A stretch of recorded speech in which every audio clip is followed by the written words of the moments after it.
Muy buenos días, muchas gracias por acompañarnos, a los que están aquí físicamente, los que están en redes sociales. Y entonces vamos a continuar con este ciclo de presentación de resultados de proyectos 2022. El día de hoy tenemos la presentación del doctor Fermín Ali Cruz Muñoz, quien nos va a comentar de su proyecto Habitabilidad Habitacional en México.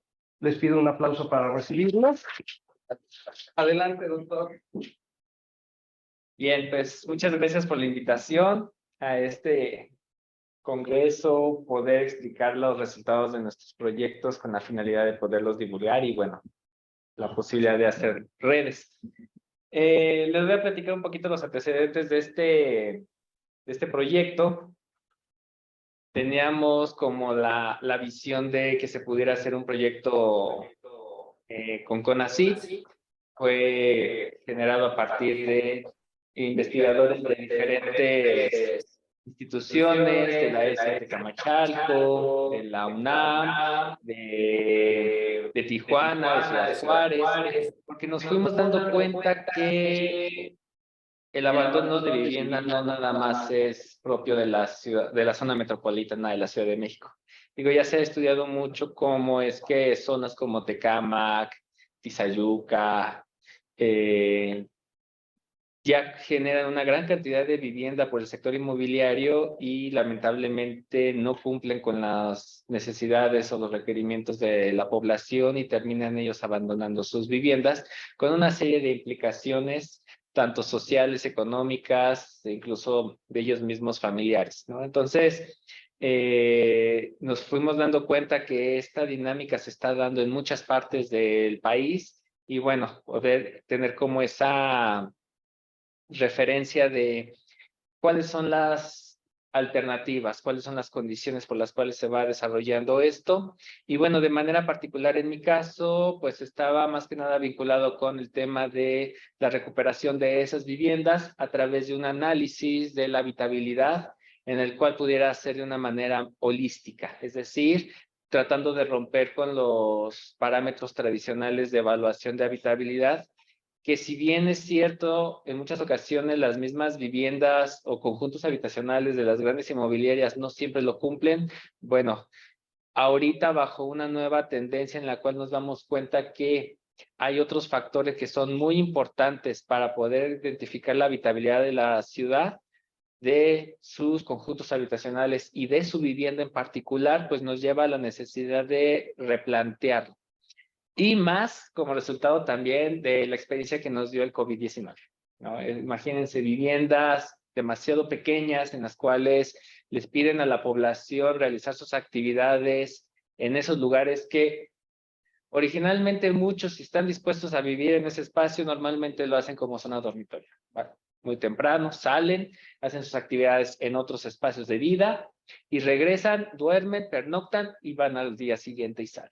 Y de repente el tener que hacer todas sus actividades en una vivienda de mínimos metros cuadrados, porque eso es lo que nos ofrece la posibilidad de la lógica de mercado, pues entonces ahí es donde ya empieza a haber una serie de retos en cuanto a, de entrada, la sana distancia, ahí es imposible. Si de repente uno de los miembros de la familia se enfermaba, el aislamiento era prácticamente también imposible por la cantidad de espacio con el cual disponían. Y bueno, para poder realizar las actividades también era una situación muy complicada, sobre todo por las cuestiones de trabajo y escuela. El manejo de equipo, no siempre todas las familias cuentan con los equipos suficientes, a lo mejor el señor, el jefe de casa, o a lo mejor trabajan los dos, necesitan un equipo para poderse conectar, al mismo tiempo los hijos necesitan también un equipo para poderse conectar, y evidentemente el espacio, ¿no? Entonces, mucho de lo que tuvimos también como experiencia dentro de lo que es en la academia, en la docencia, pues fue darnos cuenta que los alumnos no prendían su cámara, porque estaban en un espacio que a lo mejor ellos consideraban como una invasión a su privacidad, que a lo mejor lo consideraban como un espacio que no era adecuado mostrar por las condiciones de habitabilidad, de hacinamiento o lo que pudiera darse en su vivienda. Entonces, bueno, resultado de todas estas condiciones es que surge este proyecto de investigación cuyo objetivo principal pues es evaluar las condiciones de habitabilidad.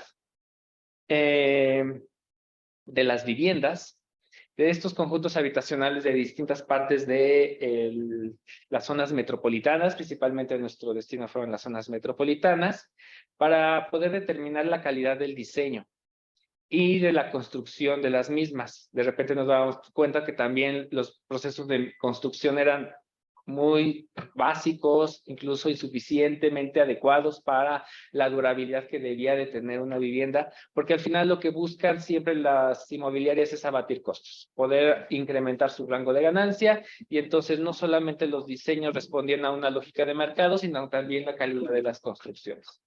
Y entonces, bueno, poder identificar cómo es esa calidad en cuanto a diseño y construcción, y también a través de lo que les comentaba, una metodología holística, en el cual se incorporan factores del hábitat arquitectónico mediante una visión sustentable. Entonces, bueno, a esto es para buscar incorporar todos los aspectos que históricamente se han considerado como parte de la habitabilidad, pero que también ahora necesitamos ir incorporando unos nuevos. Con esto, pues se busca abatir o dar alternativas para poder contrarrestar el problema de abandono que hay en las viviendas en las distintas zonas metropolitanas, sobre todo de interés social, en el cual pues representa una problemática doble. Tanto por un lado los familiares no pueden, o las familias no pueden solucionar sus problemas de necesidad de cobijo, y por otro lado también las instituciones crediticias no pueden recuperar los recursos que ellos han depositado en las hipotecas. Por otro lado, se plantearon como los objetivos específicos de esta investigación, en el cual primero fue identificar las cualidades que debe de tener estos espacios para que otorgue esta habitabilidad a sus habitantes, desde una perspectiva, como les había comentado, holística, identificando indicadores medibles que pudieran ser aplicables a todas las zonas de estudio. Es todo un reto porque, digamos que, dadas las condiciones de hábitat diferenciados en distintas partes del país, selva, desierto, zona de bosques, de coníferas, etcétera, pues evidentemente las condiciones climáticas, las condiciones después culturales como resultado del desarrollo de la civilización en estas distintas zonas, pues nos llevan a maneras diferentes de habitar, de ocupar el espacio. Y entonces poder encontrar una manera en la cual pudiera servir como guía, que fuera una metodología lo suficientemente clara, pero al mismo tiempo flexible, sin llegar a ser ambigua, como en muchas ocasiones tratan de hacerse los métodos muy generales, pues poder ver la posibilidad de que se pudiera aplicar para los casos de estudio que se fueron analizando en las distintas zonas metropolitanas.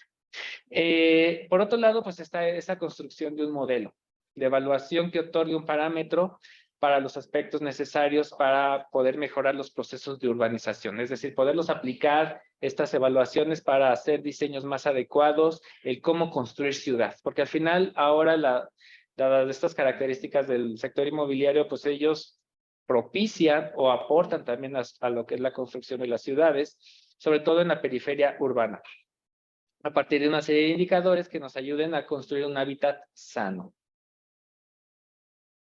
Esto se va desarrollando en un contexto en el cual, a partir de los distintos programas de vivienda, nacionales de vivienda que han tenido por lo menos los últimos 3 sexenios, en el cual se ha fomentado el desarrollo de la vivienda por parte del sector inmobiliario, se han producido cerca de 7 millones de viviendas, en el cual, pues esto fue un giro desde la década del 90, en el cual ya el Estado mexicano dejó de utilizar una política de vivienda para poder construir por parte del Estado, sino que ahora fuera el mercado el que se encargara de estas situaciones.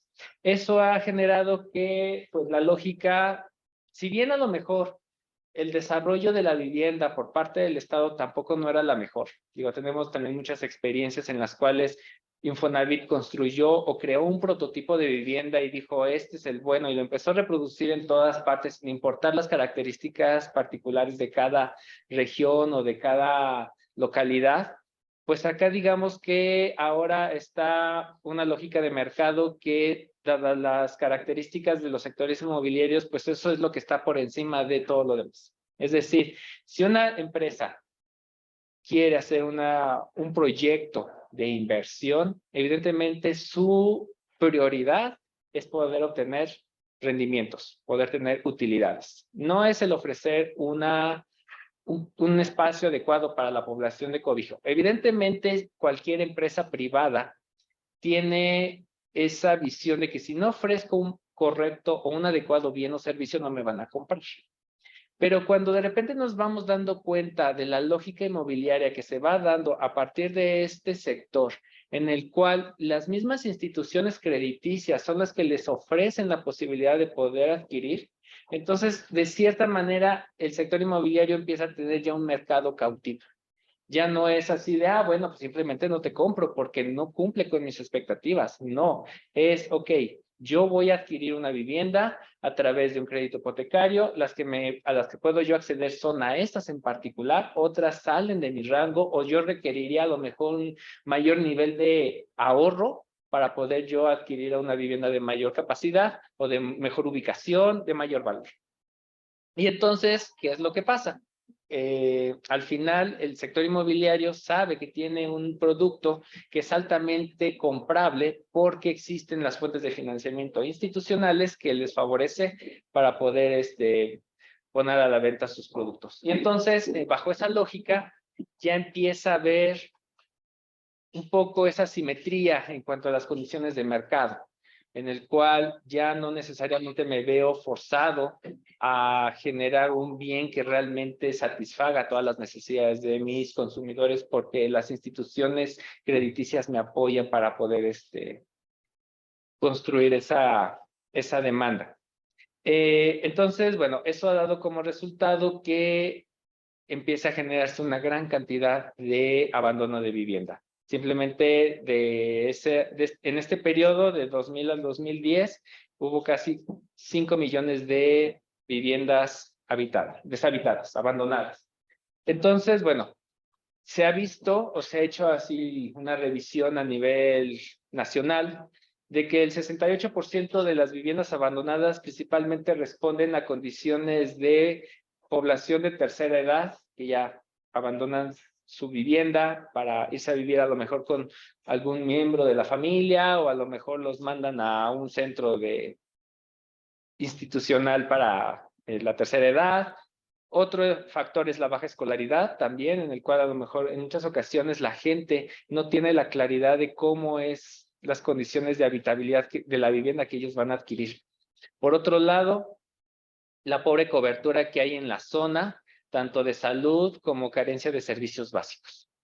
Entonces, esto es, digamos que en términos generales, les repito, no se restringe solamente a la zona metropolitana de la Ciudad de México, que aquí sabemos que el factor distancia, el tiempo de inversión, el desgaste en el traslado juega un papel importante, pero digamos que a nivel nacional estos son los factores que más han tenido impacto en el proceso de decisión de abandonar la vivienda. Continuando con los antecedentes, pues tenemos que el abandono es una fuente de problemas, tanto como les comentaba, para la población que no puede satisfacer sus necesidades de cobijo, pero también genera problemas en el lugar.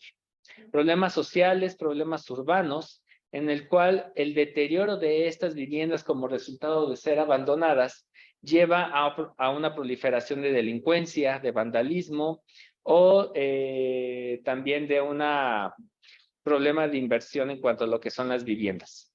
Al haber tanta oferta, también empieza a haber una capacidad por parte del sector inmobiliario de poder ir cooptando todo este mercado. Entonces, de repente se ven desfavorecidos otros que pudieran a lo mejor ofrecer una vivienda más digna, pero no son competitivos en cuanto a precio. Por otro lado, las casas en promedio con mejor tamaño dentro de lo que es este segmento andan de 50 a 55 metros cuadrados. Y aquellas que andan con menores dimensiones, mayoritariamente son entre 40 y 50 metros cuadrados. Estas evidentemente generan con problemáticas en cuanto a lo que son conflictos sociales, en el cual pues se genera principalmente el hacinamiento. Un poco lo que platicábamos, por ejemplo, cuando estaba lo del tema del COVID, ¿no? Por otro lado, pues también está dentro de lo que es la problemática es que estos conjuntos se ubican en áreas que son menos favorables para las condiciones de habitabilidad. Y entonces, como resultado de eso, pues no solamente es una necesidad no satisfecha por parte de la lógica de abastecimiento de vivienda por parte de tanto del sector privado como las instituciones, sino que también ese conjunto de unidades habitacionales abandonadas empiezan a ser un foco en cuanto a complejidad de delincuencia y vandalismo. Y evidentemente eso también ya ha llevado un estudio en el cual se ha visto que el valor de los inmuebles en los alrededores de esas zonas abandonadas también tiende a bajar, porque ya digamos que empiezan a tener un efecto de contagio en cuanto a lo que es el deterioro de las viviendas y su impacto en la zona circundante. En cuanto a lo que es la metodología, bueno, pues como les comentaba, la especificidad de esta investigación fue hacer un enfoque holístico o integral, en el cual se pueda identificar la problemática de investigación, en materia principalmente de análisis realizados, como también hacer recomendaciones en cuanto a lo que es el diseño de políticas públicas que pudieran mejorar lo que son las condiciones actuales de generación de vivienda. Por otro lado, pues lo más importante es el abordaje a la problemática desde una perspectiva multidimensional, en el cual se incluya tanto la parte física como es las características de la vivienda, la característica de los espacios urbanos, pero también la social, donde se aborde también temas como es la cuestión social y lo que son las organizaciones que se puedan construir en su interior. Entender de que en muchas ocasiones la dinámica de habitación o de ocupación es muy diferente a la tradicional. ¿A qué me refiero? Si estamos hablando a lo mejor de un centro en el cual la misma población empieza a tener ese desenvolvimiento de la vivienda, digo, en muchas ocasiones tenemos los casos en los cuales los padres de familia construyen su vivienda y de repente a los hijos les pueden dejar pedazos, ¿no? Y entonces ya empiezan ahí a tener sus viviendas en ese mismo palmo de tierra y cuando se empieza a saturar, incluso no sé si han visto que de repente pasa, bueno, y empieza arriba, ¿no? Al final, eso, más allá a lo mejor de las condiciones conflictivas en cuanto a habitabilidad, en cuanto a hacinamiento que se pudiera generar, porque cada vez hay más gente en ese mismo espacio, se va construyendo cohesión social, porque esa población vive ese espacio por varias generaciones, conoce a los vecinos y entonces los mismos vecinos ya se van conociendo, los primos, a lo mejor hasta la familia de 50 años que vivía también ahí, conocen a toda la familia de los de acá y entonces se va construyendo una mayor integración. ¿Qué pasa con estos espacios? En estos espacios mayoritariamente es población inmigrante en el sentido amplio de que no necesariamente es migración internacional, sino simplemente no son pertenecientes a ese territorio. Ciudad de México, zona metropolitana, la mayoría de las familias que vienen a las unidades habitacionales en el norte de la ciudad, pues principalmente es población de la Ciudad de México o de los municipios conurbados ya cercanos. Entonces llegan con un estilo de vida diferente al que se va desarrollando en la zona. Llegan con espacios de vida, con costumbres que principalmente se van vinculando con su lugar de origen y cada uno llega de una manera independiente. Y entonces no hay una construcción de cohesión social y sobre todo si le agregamos que esas zonas se utilizan como zonas dormitorio, en el cual no hay un proceso de convivencia, se van a otros lados, ahí es donde mantienen esos círculos, esos espacios de vida y llegan y pernoctan. Entonces, el que no se construya una cohesión social también ha sido un factor en el cual la posibilidad de abandono, al no haber arraigo, pues es mucho más probable, ¿no? Digo, no sé si a ustedes les ha pasado algún familiar que así, una persona de la tercera edad, oye, vente a vivir acá con nosotros. No, es que esta es mi casa y yo aquí quiero estar.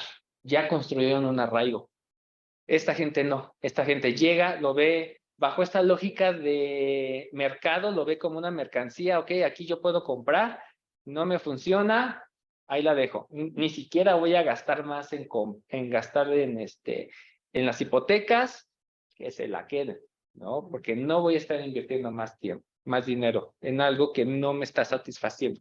Y entonces es cuando se las queda el Infonavit y no sabe qué hacer con tanto parque habitacional.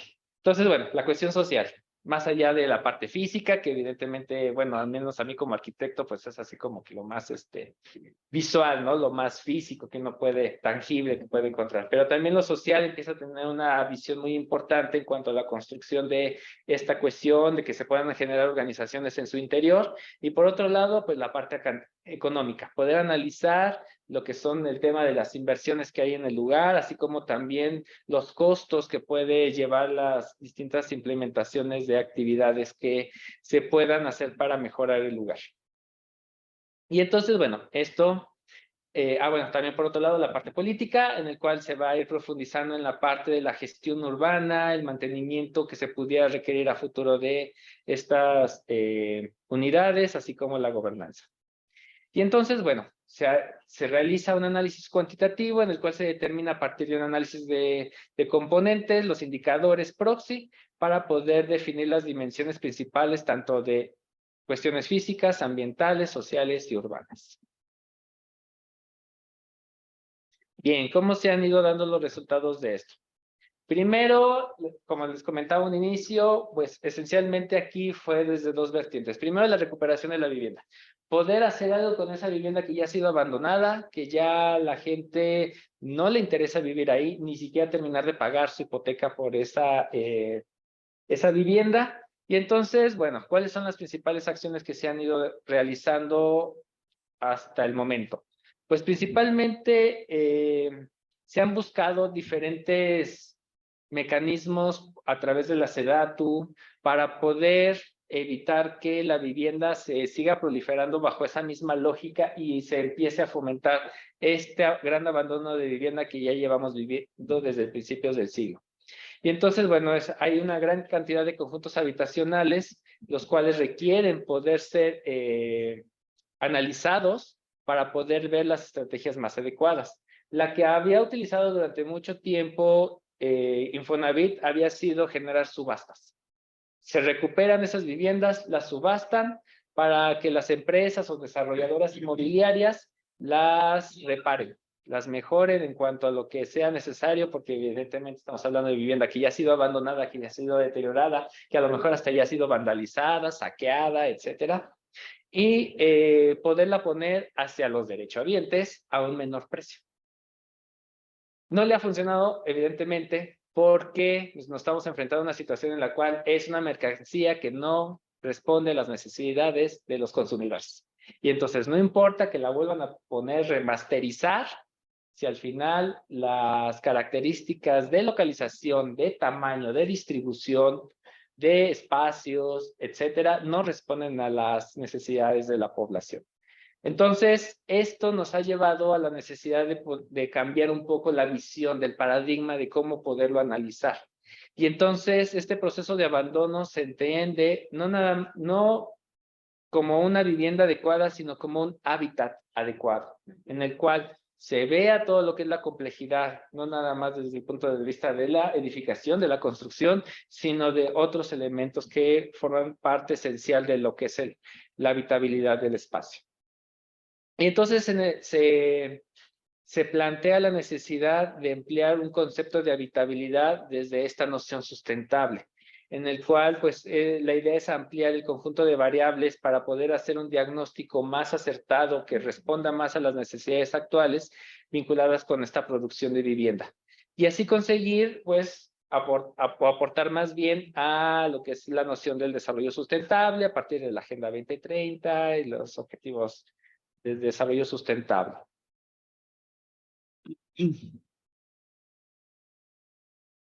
Bien, entonces en ese sentido, ya desde el punto de vista metodológico, el poder incorporar la parte de la sustentabilidad, pues primero se elaboró esa parte conceptual en lo que es la noción de sustentabilidad, apoyándonos principalmente en lo que son las variables que se incorporan a partir de la Agenda 2030.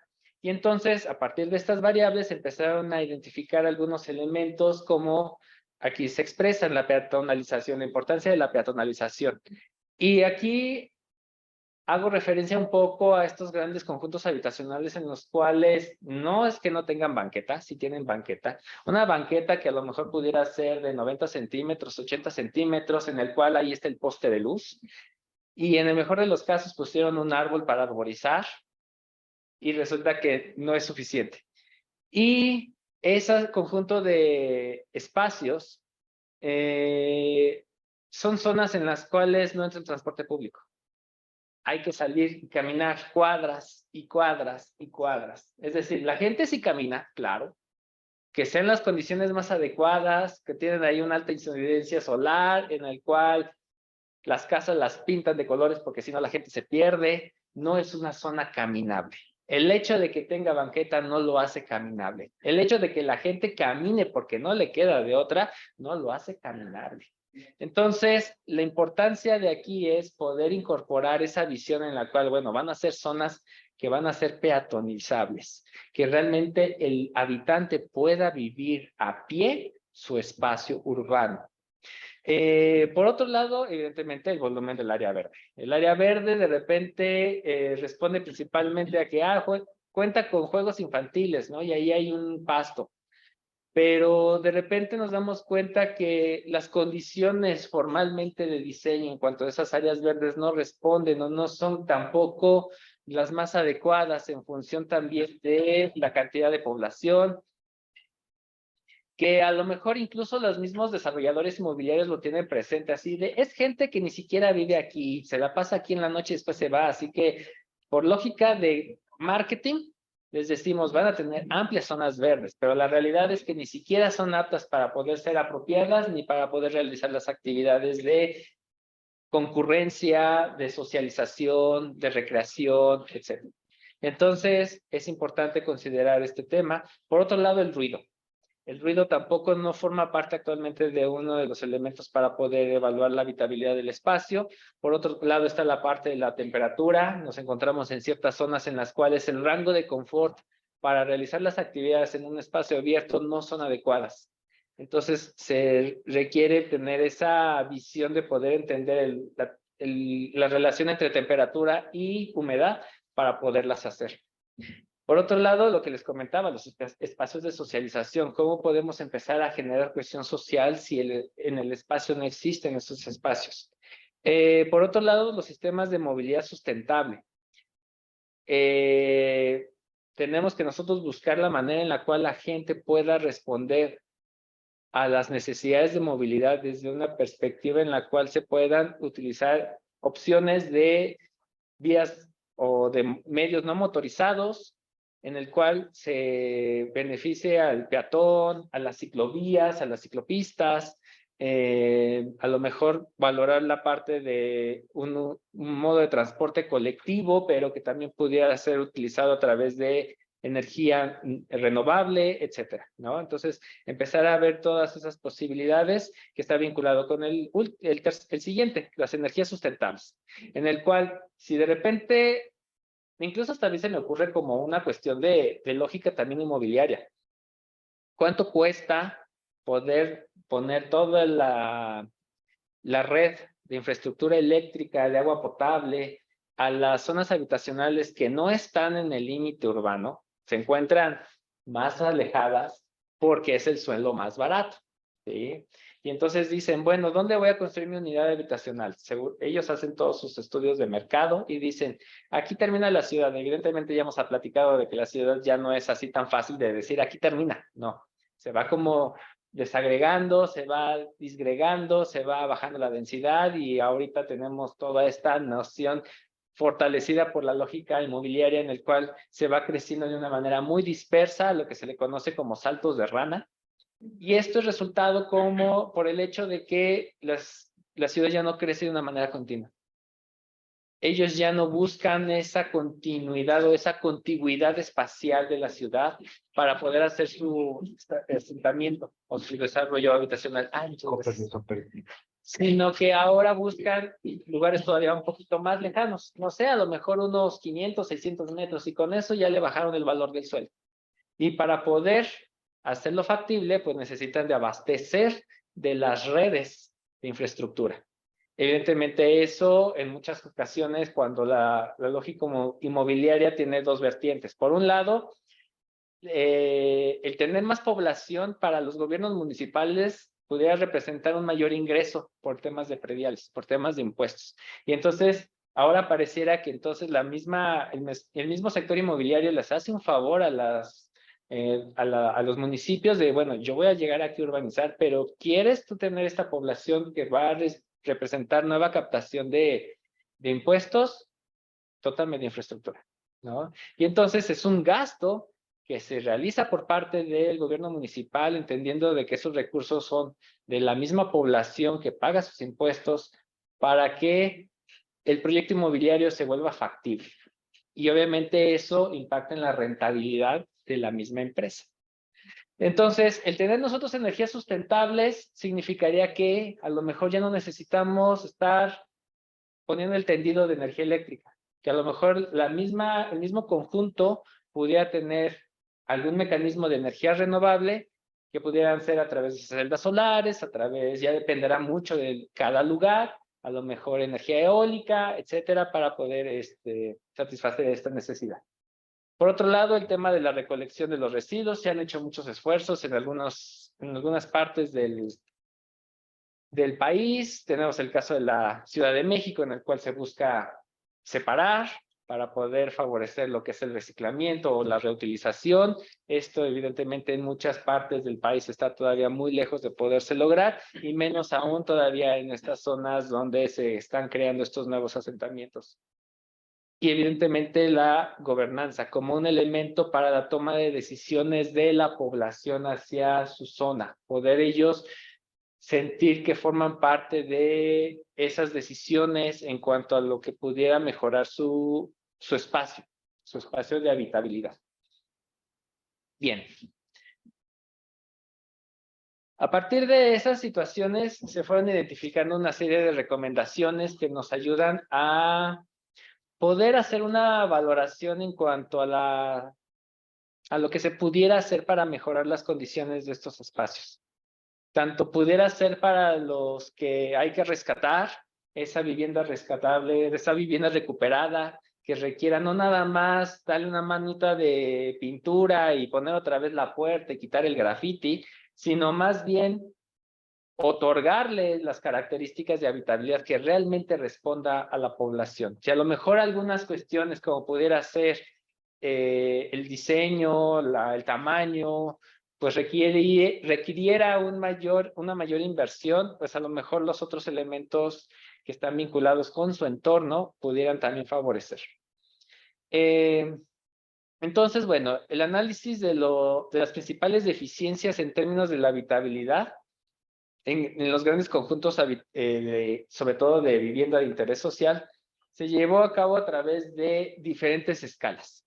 La primera a partir del espacio doméstico, es decir, dentro de lo que es la vivienda, la gente cómo ocupa esos espacios, cómo se apropia de ellos.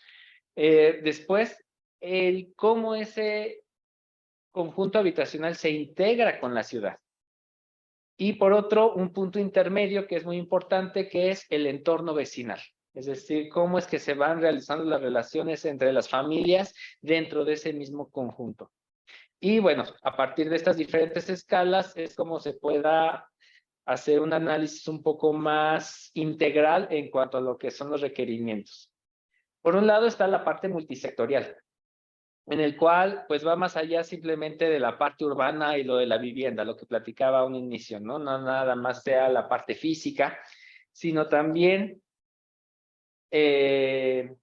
la parte de la política pública, por ejemplo, el poder entender de que los programas de regeneración de estos conjuntos habitacionales, el tema de la salud, el tema de la educación, la cultura, la seguridad ciudadana forman parte importante en lo que es el diseño de los conjuntos habitacionales y de las viviendas mismas. Por otro lado, lo que les comentaba, multiescalar, entenderlos no solamente la vivienda y el conjunto, sino también su papel dentro de lo que es la zona metropolitana y cómo es que se integra esta a esta ciudad. Y por otro lado, los multiactores, entender que no solamente es oferente, sector inmobiliario, demandante, población que está dentro del rango de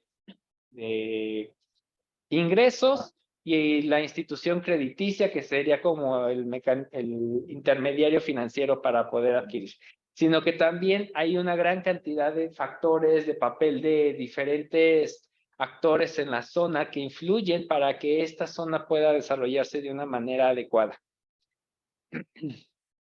Y bueno, evidentemente entender que todos estos, al momento de concatenarlos, nos va a llevar a una visión un poco más integral en cuanto a lo que es el impacto que puede tener el conjunto habitacional en todos sus niveles. Por otro lado están las recomendaciones de carácter más social, en el cual, pues, evidentemente está la parte de la movilidad sustentable, lo que les platicaba, a lo mejor generar ciclovías o gestionar el transporte público a través de motores de baja emisión.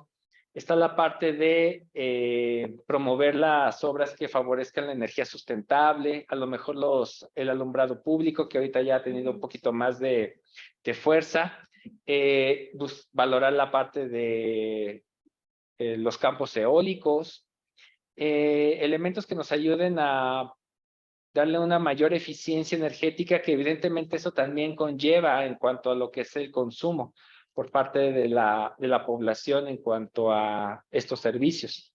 Y por otro lado también la parte de las actividades culturales, en el cual es fomentar el tema de patrimonio. De repente nosotros estamos muy acostumbrados a vincular el tema de patrimonio con aquellos elementos viejos, ¿no? Así, edificios antiguos de patrimonio nacional. El poder construir un patrimonio, el entender que ellos van a hacer una inversión que les va a requerir un gran esfuerzo para poderlo pagar, pues que realmente pueda contribuir a que pueda construir un espacio en el cual se logre esa cohesión social que les comentaba. Bien, por otro lado están recomendaciones más de carácter político, en el cual, pues, lo principal es incentivar la organización de la población, en el cual ellos puedan tomar decisiones sobre las condiciones urbanas, sobre las condiciones de su conjunto, involucrarlos para ir promoviendo también esa apropiación por parte de los habitantes, en el cual, pues, evidentemente debe de haber un mecanismo para poder fomentar la comunicación entre los habitantes y las autoridades y así poder ahorrar también costos de transacción. Desde el punto de vista ambiental, lo que platicaba de lo que es la peatonalización, en el cual, pues, podamos nosotros fomentar esta movilidad en la zona, en su interior, para poder fomentar lo que son las áreas comerciales y atractivos que pudiera haber en la zona, de recreación, de cultura, etc. Por otro lado, también es importante una gestión adecuada de lo que son los residuos sólidos, con el cual permita lo que son la implementación de políticas de reciclaje. De esa manera también se sugiere lo que es la expansión de las áreas verdes, en beneficio de la calidad de la población y evidentemente de los efectos de la absorción del carbono y, bueno, muchos elementos de carácter ecosistémico que serían muy importantes, sobre todo porque la mayoría de estos conjuntos habitacionales mayoritariamente son crecimiento horizontal. Entonces, es un crecimiento expandido, un gran consumo de suelo. Y de repente que una zona, por más en ocio que pudiera estar, pues representa una zona permeable para la captación de mantos acuíferos, para el desarrollo, no sé, de la fauna, del lugar, etcétera, y que de repente eso se convierta en una plancha de concreto en el cual se modifica todo lo que es las características ambientales del lugar, pues también eso tiene un impacto en la isla de calor, la incidencia de la temperatura en la zona, lo cual eso hace que las ciudades se vuelvan todavía más calurosas y creo que cada vez lo vamos sufriendo más. Entonces, bueno, en términos generales, esa es mi presentación.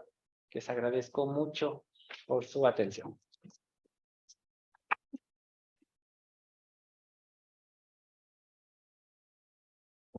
Vamos a abrir la sesión de preguntas. Quien quisiera preguntar, yo aquí tengo algunos comentarios que llegaron aquí por el chat. Los voy leyendo. Dice, Infonavit no construye vivienda, da crédito hipotecario. Los desarrolladores o constructores son quienes hacen vivienda conforme a la ley de construcción de cada estado de la República. Y uno de los requisitos es que tengan urbanidad, es decir, instalaciones de agua, luz y gas. Eso lo autorizan los municipios, y para que Infonavit avalara la vivienda, exigían a las desarrolladoras que hubieran centros comerciales, de salud, educativos, al menos de primaria a secundaria. Ese fue uno. Otro dice, Infonavit tiene casi 60 programas para no adjudicarse una vivienda y apoyar al acreditado. Cuando se queda con vivienda que no está pagada, se vuelve a colocar al mercado en costos de subasta, porque por ley no pueden invertir en la vivienda y se vende a precios muy bajos. Otro más, en Chihuahua, todo un complejo habitacional de 3,000 viviendas fue recuperada por el gobierno estatal y se le entregó a policías que no tenían sus cuentas de vivienda como cualquier otro trabajador. Y son los comentarios que ahorita llegaron aquí. Sí, efectivamente, ya tiene décadas que Infonavit no construye, porque al final lo que hizo fue otorgarle al sector inmobiliario la posibilidad de poder construir la vivienda, y sí, ellos son los que van viendo las características de los conjuntos, y como les comentaba, al final quien tiene la responsabilidad de otorgar todo lo que es la infraestructura, pues son los gobiernos municipales. Y bueno, al final se va volviendo una lógica de mercado en el cual se me hace como, digo, a lo mejor esto es una cuestión muy subjetiva y vista desde mi perspectiva, pero es un efecto muy perverso, en el cual hay una necesidad legítima de vivienda de todo habitante a la cual tiene derecho, y un sector inmobiliario empieza a buscar la posibilidad de poder lucrar con ello a través de mecanismos con los cuales tanto los gobiernos municipales como las instituciones crediticias empiezan a alimentar esta dinámica en la cual se empieza a construir esta gran cantidad de conjuntos habitacionales, pero que lamentablemente no responden a las necesidades.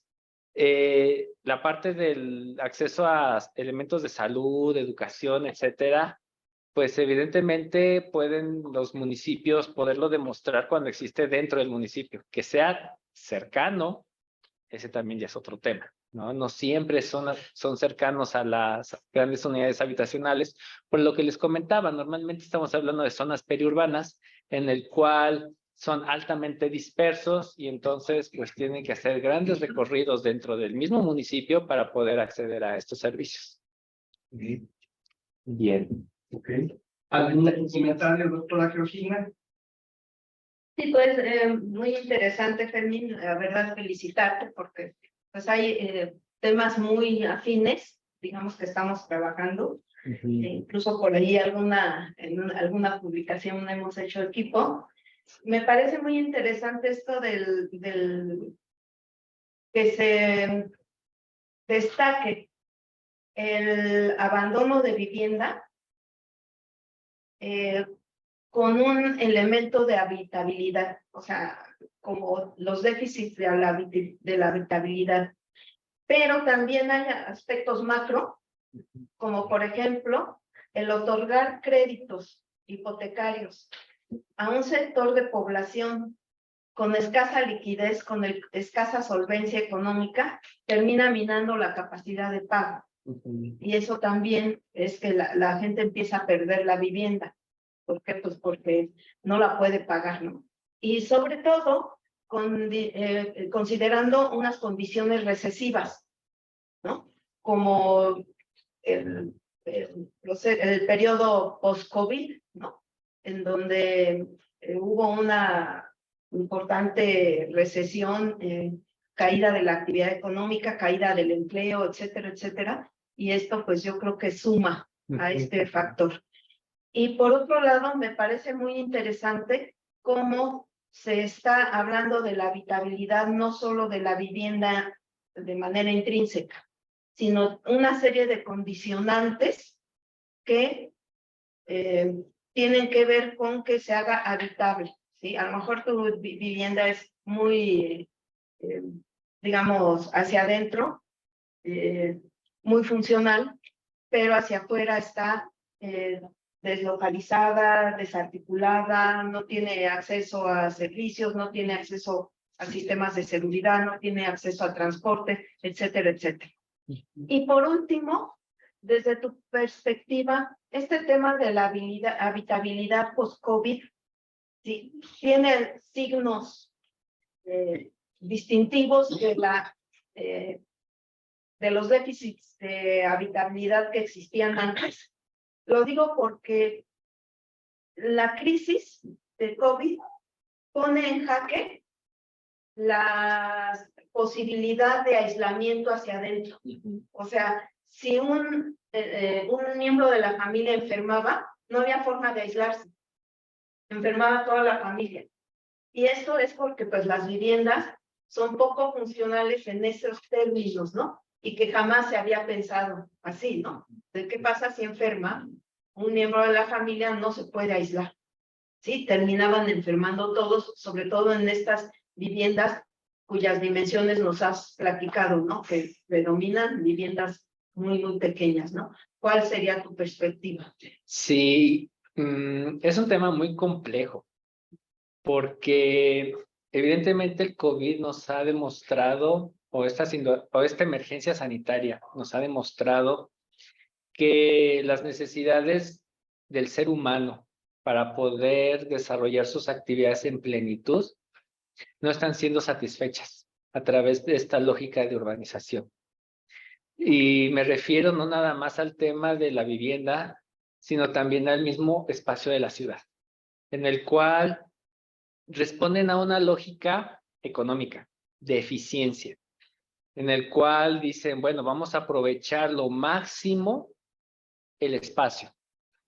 Y eso es una lógica que se puede llevar a cualquier tema en cuanto a recursos. Esa es la máxima, ¿no? Así de, hay que aprovechar los recursos de la manera máxima posible.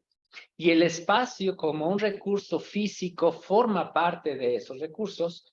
Y entonces, si de repente nosotros encontramos la manera, y creo que a lo mejor no sé si es buen ejemplo, pero lo vivimos aquí en el CIEX, que de repente si encontramos la manera de tener 20 investigadores y ahora tenemos 40 y le hacemos ahí como que los acomodamos mejor para que quepan más, mejor. ¿Qué estamos haciendo? Estamos eficientando el espacio a través de una máxima ocupación. ¿Qué es lo que se hace en el tema de las viviendas? Es algo muy similar, en el cual, ok, sí, son de 50 metros cuadrados, pero les vamos a hacer una muy buena distribución para que en esos 50 metros cuadrados hasta 3 recámaras haya. Y entonces cambia el modelo, porque seguramente todos han vivido, a lo mejor no de una manera consciente, cómo ha ido evolucionando, por ejemplo, el espacio completo, el espacio de convivencia. Antes era la cocina aparte y de repente ya sale al comedor. O a lo mejor era el comedor y la sala, como espacios diferentes. Y de repente se dieron cuenta, ¿y qué pasa si juntamos sala y comedor y quitamos el muro? Ah, pues ya le aprovechamos más el espacio. Y lo hacemos en un espacio más pequeño y que se siente igual de holgado. Y de repente ahora ya son las modas en las cuales tenemos cocina, sala y comedor. Todos en un mismo espacio, en el cual le damos mayor amplitud al habitante. ¿qué estamos haciendo? Reduciendo espacio, buscando la manera de aprovecharlo de la manera más eficiente. Y esto evidentemente no significa que esté mal, pero es un tema complejo de poderlo abordar, porque al final responde a una lógica de mercado, en el cual la gente diga, no, yo no voy a vivir en un huevito, yo voy a vivir en un espacio más grande, amplio, órale, ok, consíguete entonces los 10 millones que puede costar un departamento en la del Valle, ¿no? Y así, bueno, pues son los que puedes. Y si no, entonces, bueno, nos podemos acercar a estos espacios en los cuales buscamos y que de repente así, y el baño está abajo de las escaleras y aparte tenemos ahí del otro lado la covachita donde podemos poner los alimentos y entonces ya todo rincón tiene su uso, se aprovecha cada uno. Entonces, no hay espacio libre porque ya todo está utilizado. Evidentemente, eso nos lleva a una lógica en la cual, pues,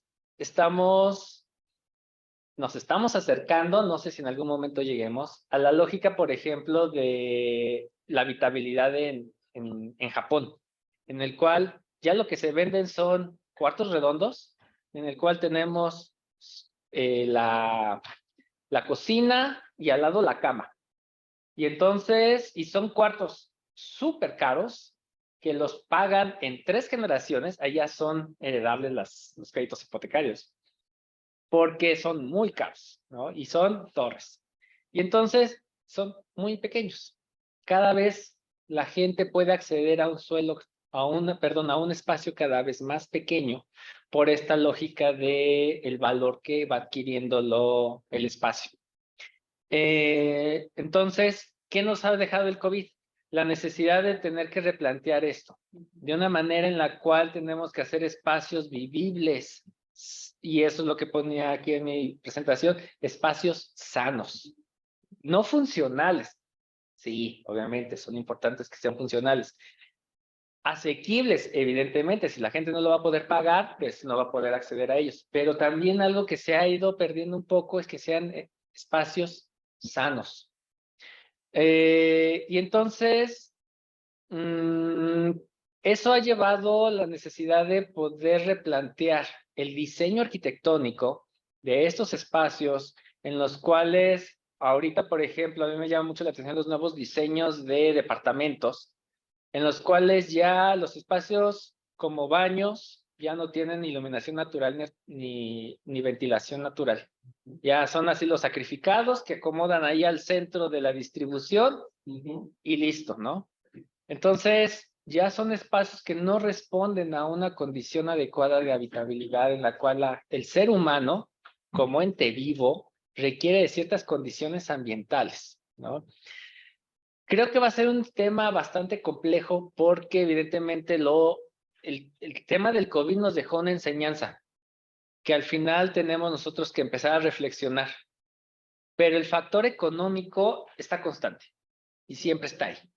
Y se acabó el COVID, pero el factor económico ahí sigue. Y entonces va a ser difícil poder decir, no, ¿saben qué? Tenemos que ofrecer espacios más grandes. No podemos tener este nivel de hacinamiento. Ok, pero el factor económico aquí sigue presente. Y a lo mejor cuando haya otra pandemia, pues ya tendremos que hacer otra estructura de reacción, no lo sé. Pero el hecho es de que sí es complejo poder romper este paradigma del aprovechamiento eficiente del espacio en el cual es cada vez más reducido, buscamos que sea cada vez más funcional y se van dejando de lado otros elementos que son prioritarios para la salud humana.